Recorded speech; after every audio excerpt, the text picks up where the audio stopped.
It's basically this map right here of the adventures of the children of Israel. And it's not really detailed. When you get up to the number 12, that is when they spend their 40 years in the wilderness in that area, Kadesh Barnea. And then when you get to Ezion Geber, that is when they start tracking up north, that is when they are making their way into the Promised Land. So just to kind of let you know on that. The second map is hand-drawn. I found it. It's an old map. If you know, if in the book of Numbers, chapter 33, it lists 50 cities. 50, I think it's 50, not cities, but villages and little areas. Every place that the children of Israel stopped. And it's in Numbers chapter 33. And what I did, if you notice the numbers that are beside each of the words, that is the verse. So you're dealing with Numbers chapter 33 there. For instance, it says Ramesses with the 5, that's Numbers 33:5. And then Sukkoth is Numbers 33:5. So that's how that works. So that tells you each verse. And where it says the 18 through the 32, it's right here. Those are your 40 years. Right, and then it goes on up to 47. I left off the last 3 because basically that is when they start to cross over to Canaan. And I left those. I don't know who did this map, but I thought it was really neat. I spent all day trying to find a good map, so that was it. So y'all need to keep them. When you go back and you study Exodus, you'll find out, okay, this is where they stopped. Now, none of these places, I looked on the internet and some of these places and did some research. All of these places are basically deserts with palm trees in it. That's it. It's right beside the water.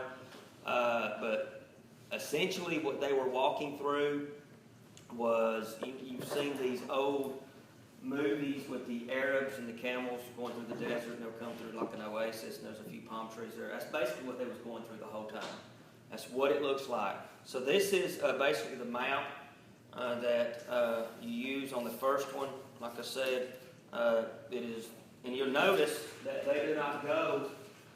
They're not going to trek straight across, which would have made more sense. They want to go down. They would have trekked straight across.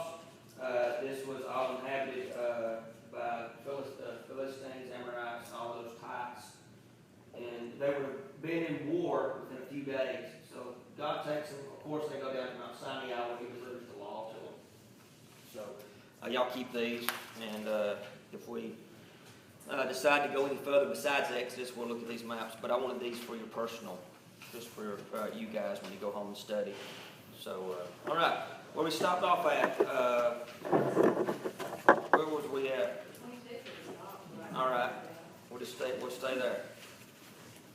They're fixing to cross over, and God gives them. They're fearful, much like, and we can relate this story to our lives. Let's go to verse 21. This is where it starts to really build. Moses stretched out his hand over the sea, and the Lord caused the sea to roll back by a strong east wind all that night. So that just goes to tell you how long this trek across this body of water was. You could actually stand on one side of this shore and look over to the other side. It's not looking like through the Gulf of Mexico. You can't see anything but water. You could see the other side. But it was very deep because they go down in. And I actually this week on YouTube looked at some videos, I think it was on the History Channel or the Discovery Channel, where they had these guys that had made a mock Red Sea out of this little thing, and it was made out of glass. It was just basically a glass box with water in it. And he basically got a hairdryer and stuck it in there to show you how the sea would part. And he said that's what it was. He said a wind came down and it parted the sea. It had nothing to do with God. And I thought, well, God is the one that sent the wind. You know, so it just goes in. And there's probably no telling how many billions of dollars they spend on that.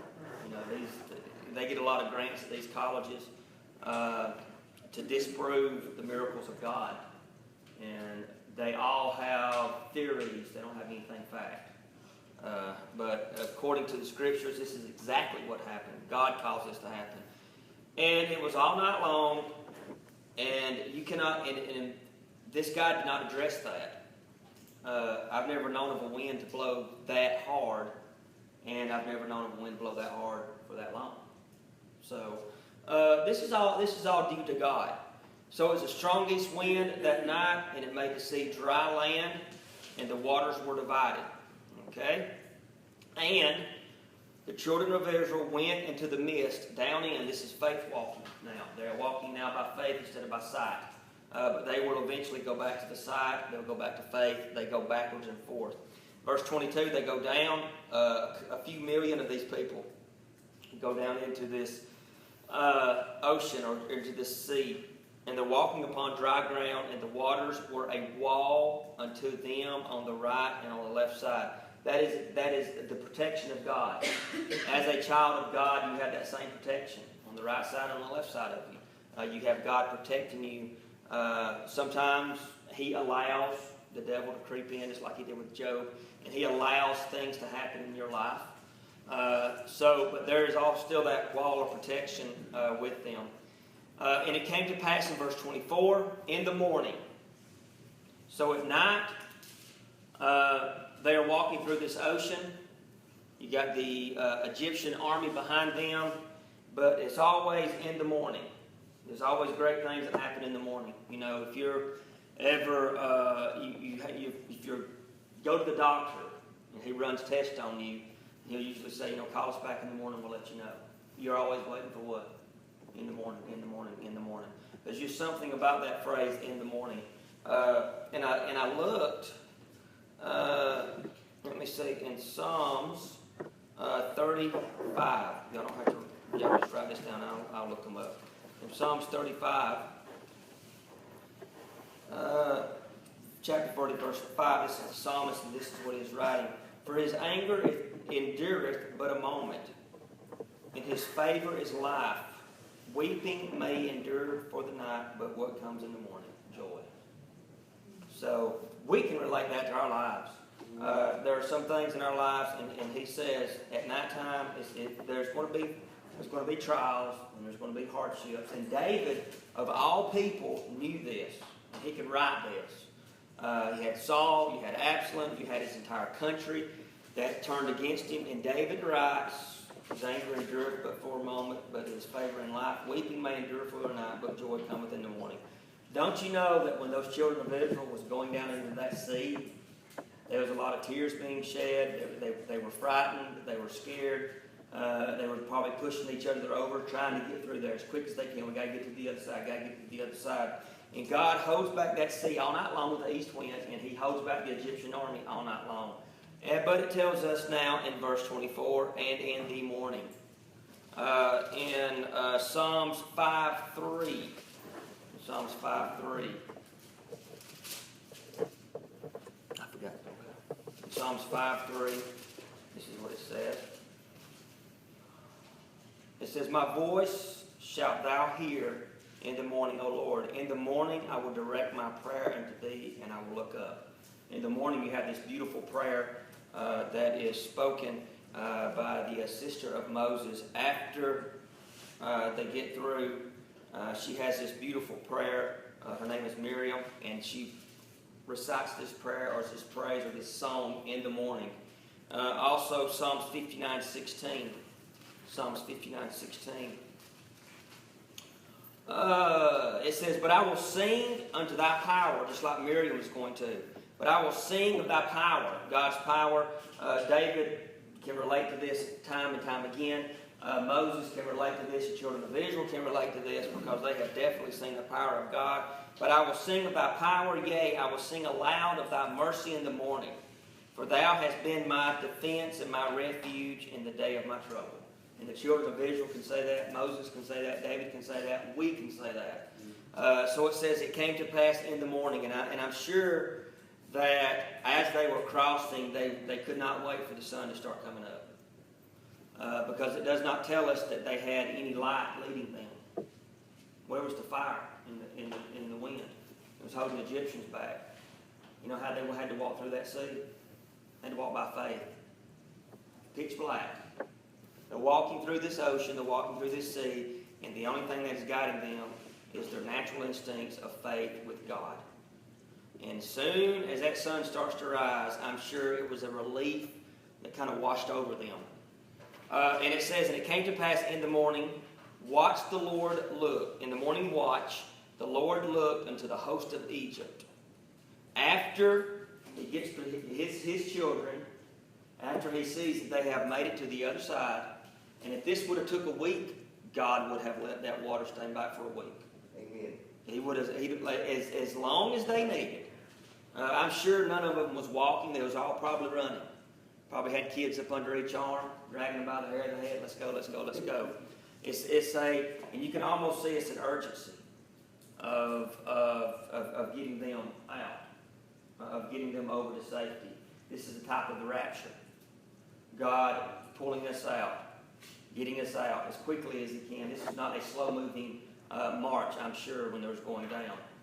And He leaves the Egyptians behind, and then He brings punishment and death unto them. Once the church is pulled out of this thing, those are going to be left behind. Destruction is going to follow. So you can look at this, and you can look at this prophetically easily as it pertains to the Book of Revelations, as Israel, a type of the church, if you want to say that being out of bondage and then going to be brought in. So I think that's appropriate here in verse 24. And it came to pass in the morning watch, the Lord looked unto the host of Egypt, of the Egyptians, through the pillar of fire and of cloud. Now, it does not tell us the Egyptians could see through the pillar of cloud or fire. And it does not say the Israelites could look through it. The only person that could look through this was God. And He is looking in the past, and He is also looking in the future. In the past is behind, and we had the Egyptians, and in looking through the fire, looking through the cloud, He can see into the future of the Israelites, their safety. And the only person that is able to look through this fire, and the only person that is able to look through this cloud is God. He sees, He knows all past. We may know a certain amount of past. We may know a few years. As far as history goes, we can study the history. But God knows everything that has happened even before the beginning of time. And He knows everything that is going to happen for infinity. He knows everything. So He can see past, present, future, no matter if there is a wall, there's fire, there's cloud that we cannot see. God can see past it. Okay? And this is what He says. And it says, and He looks through the pillar of fire and of the cloud and troubled the host of the Egyptians. They never learn. Okay? They never learn. And what's amazing, and they are so much like the Pharisees, they've seen, to me, this is the greatest miracle they're going to see. I mean, they're standing there in this thing. I mean, they're fixing to go down in, and there's water on each side. They've seen all the plagues or miracles, and they don't believe. The Pharisees, the exact same thing. Judas, the exact same thing. They've heard the words of Moses. Pharaohs heard the words of Moses, did not believe.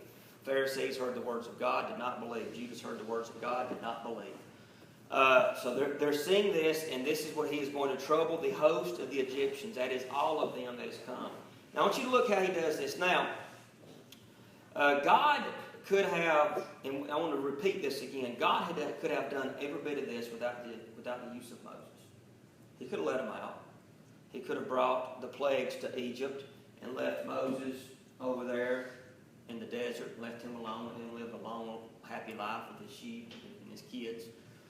But God chose to use Moses. God chooses to use people like you and I to carry out His word.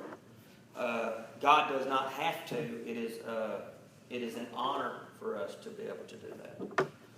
And we should do it without complaining or griping. I know sometimes we do. And Moses is certainly going to. And this is how He does it. It's neat how He does this. And He took off the chariot wheels that they drove them heavily, so that the Egyptians said, "Let us flee from the face of Israel." You can see now their belief is starting to come to fruition, but it's too late. They go down into this, and when it says they're driving them heavily, they've got them in overdrive, and they're going down in the midst of that sea as fast as they can go. And it's just basically the wheels come off. Wasn't really nothing spectacular like a big cloud came down, sucked them up into a whirlwind. Basically, God took the wheels off of them. And it says, so the Egyptians said, let us flee from the face of Israel, for the Lord.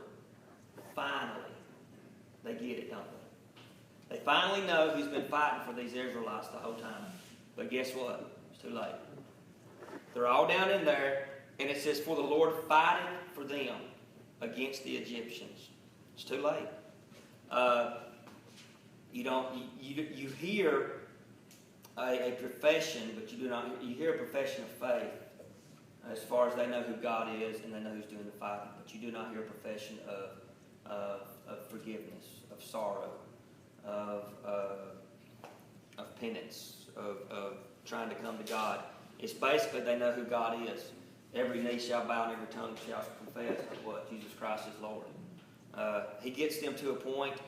In verse 25, he brings them to a point in their lives where they must recognize who God is. And they do that, but it's too late. And there's going to be people that are left here that are going to finally recognize who God is, and it's going to be too late. So now let's go to verse 26. And the Lord said unto Moses, stretch out thy hand over the sea, that the waters may come against the Egyptians, upon the chariots, and upon the horsemen. Every bit of it. No salvation available.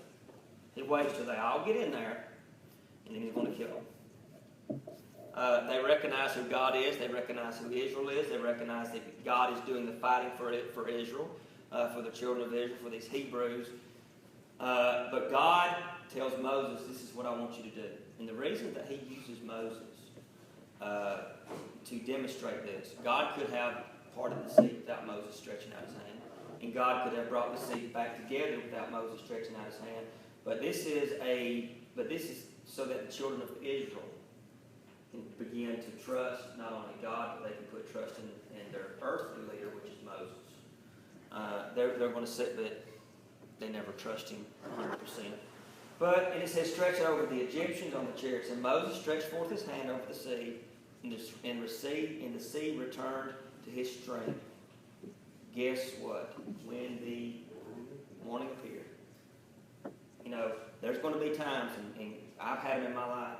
Crystal's had them in her life, and I know that everybody sitting here has had times in your life where you have had a night. You can say it symbolically, or it can be in reality, that you have had a night, a sleepless night, of worrying, either about lost friends, lost loved ones, about your health, about your well-being, about finances, and something happens when morning comes and God answers a prayer.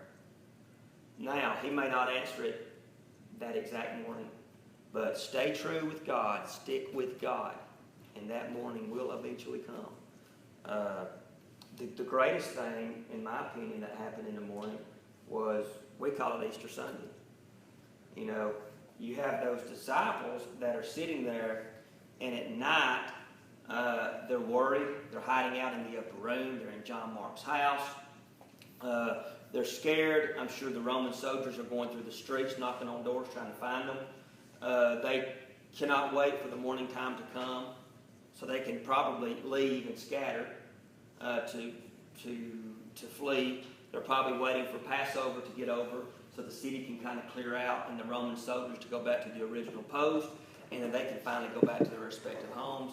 But what happens that morning is that Jesus Christ rises from the dead, knocks that stone out of the way, and comes forth in that morning.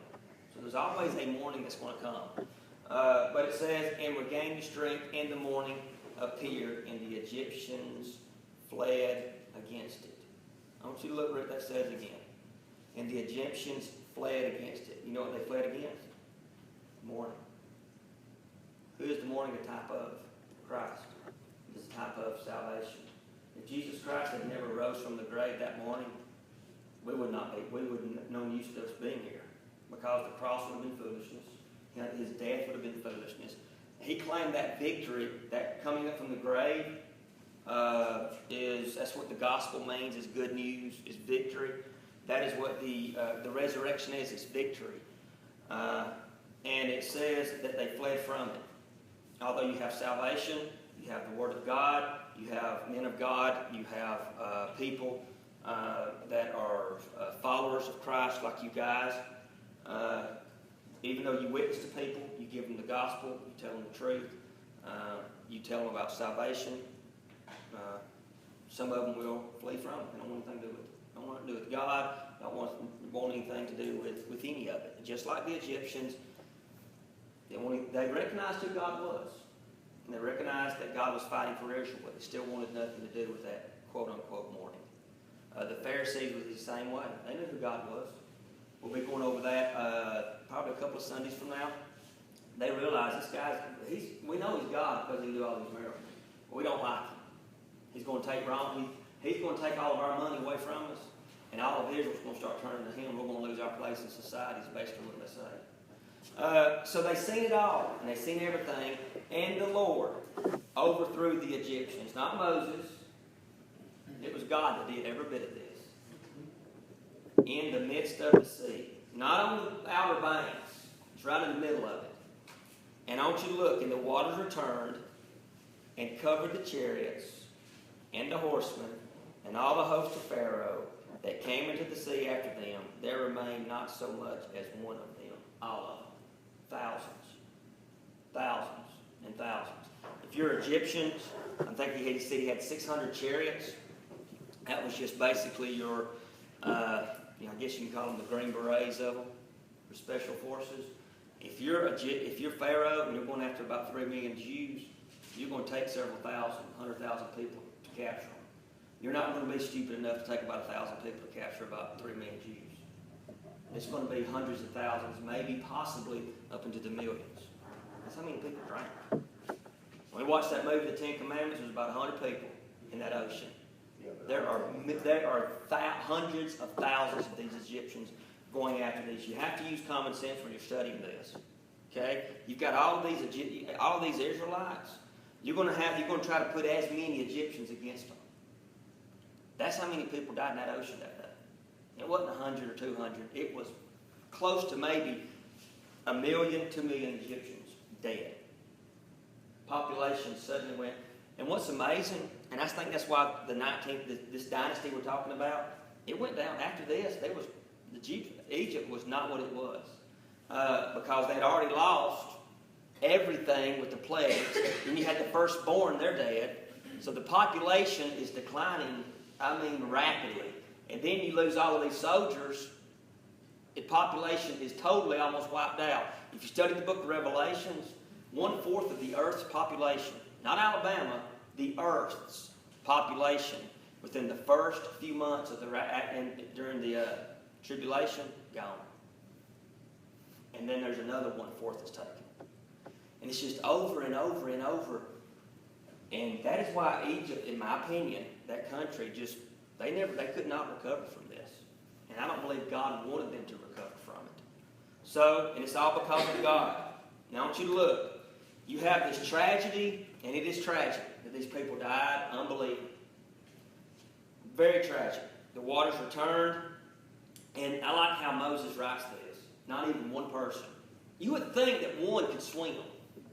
Out of all them people, one would float to the top and swim. But God would not allow it. Every one of them's dead. Every one of them.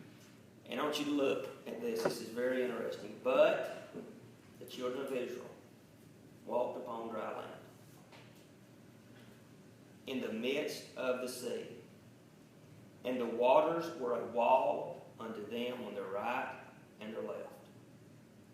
You can if you want to, if you write in your Bible, you can write above the word Israel your name. And you can put, but Chris walked upon the dry land in the midst of the sea. But Frank, but Martha. Because you are walking, there's going to be times in your life you're going to be doing this. On the left and right, it's going to be God's protection, and you're going to be walking on dry land. And everything that's behind you is done. This is dead as Julius Caesar. It's done. You cannot change it. You cannot replace it. But the children of Israel. Thus the Lord saved Israel. God did. That is a type. You can often say that is a looking forward to grace in the New Testament. It's a type of grace. But the Lord saved Israel that day out of the hand of the Egyptians. And we said the key word before we began this study was what? Redemption. Redemption is buying back from a slave market. Israel had been in slavery for 430 some odd years. God now has bought them back, has taken them out. And He has saved them out of the hand of the Egyptians. Just like you. One day, you was living in Egypt. And one day, God brought you out of Egypt and symbolically and spiritually caused you to go through a sea and offered protection on each side. And then you came out, and everything that was behind you, the one that was your former slave, your sins, because the slave, the master we served was sin. It was dead. It was dead to us. Just like this. And it says, and it was on the right hand and on the left hand. Thus, the Lord saved the children of Israel out of the hand of Israel that day. And I want you to look how God is wanting them to see what He has done. Out of the hand of the Egyptians, and Israel saw the Egyptians dead upon the seashore. Millions. That is, and where they crossed that, it's going to be in this general area right here. I was reading today, an archaeologist had went back, he's a Christian archaeologist, had went back and kind of guesstimated what this body of water would look like. He said you could probably have walked across the top of the bodies to get to one side or the other. Because as he said, although it is extremely deep and extremely wide, he said you could see from one end to the other. He said you could see across. He said you take that many people that have been drowned that instant, not only the people, but you got the horses, you got the chariot, you got everything. He said you could literally have probably started on one shore and walked across the bodies and the horses and everything to the other shore that 50 feet away. That is what they're looking at. You know, I often think of God bringing destruction as something that's just kind of weak. But the judgment and the destruction that God brings is extremely powerful and it is mind-boggling. Could you imagine they go through this ocean and they're coming out, and as they're coming out, the waves are crashing in around them. They're safe to shore. They turn around, and as far as you can see, there's dead bodies. As far as you can see. And they are a type of sin. They are a type of that master that they served. Sometimes in your life, you can turn around and you can look at your Red Sea and you can see your sin that has died floating on top of the water, and it is dead to you. It is dead to you. But you have to remember you still have a nature inside of you. It's called an Adam nature that still struggles. Every day there should be your Adam nature and your godly nature, there should be a struggle every day. Paul even says it. He says, what I want to do, I don't do. What I don't want to do, that's what I do. So just because your sin is dead, you still have that nature in you. One of these days it's going to be taken out of us. All right? And it says, and Israel saw the great work, and boy, was it ever, which the Lord did upon the Egyptians. And the people feared the Lord. It took that to bring fear unto God. And you will see that their wisdom begins to grow because the fear of God is the beginning of wisdom. You want wisdom? Begin to fear God. And it is not a fear like a taskmaster. You're scared of a taskmaster type slave. It is a reverence fear. It is an awe-inspiring fear. Wanting to do everything you can to please Him. Wanting to work your fingers to the bone just to please Him. And it says, and the people feared the Lord, and they also believed the Lord. That is a type of salvation also. People that are not afraid, people that do not have that kind of fear, they won't be saved. They won't. You fear God, you fear what He can do to you also. Because what does Jesus Christ say? Don't fear man. Don't worry about man. I'll tell you who you need to fear is me. Somebody that I can not only kill you, but I can send your soul to hell. And it says they feared and then they believed. And they also believed his servant Moses. But it don't last long. Because you're going to see, and I'm going to wind this up, you're going to see in just a matter of days, they go back, I want to go back to Egypt. We do the exact same thing. As good as God is to us, there's always a part of us. And I want to stress this. If you're not like this, great. But as a child of God, there's always going to be a part of you that's always going to want to go back to Egypt. Always. There's always that longing, there's always that desire to go back. Or to go back to a Thessalonica, like Demas. Demas was a church establisher with the great Apostle Paul. He run with the creme de la creme. He is with Paul. He's actually mentioned a couple of times in the Bible. He helped Paul establish churches. But he got to looking back at Thessalonica, the world, and he goes back to Thessalonica. There's always going to be a part of you that's going to want to go back to Egypt. There's always going to be a part of you that's going to want to go back to Thessalonica. The Egyptians, for 40 years, the only thing they want to do is go back to Egypt. Go back to Egypt. That's all they complained about. God gave them manna. He's going to give them quail. He's going to give them fresh water. I want to go back to Egypt. And it just seems to me there's sometimes in people's lives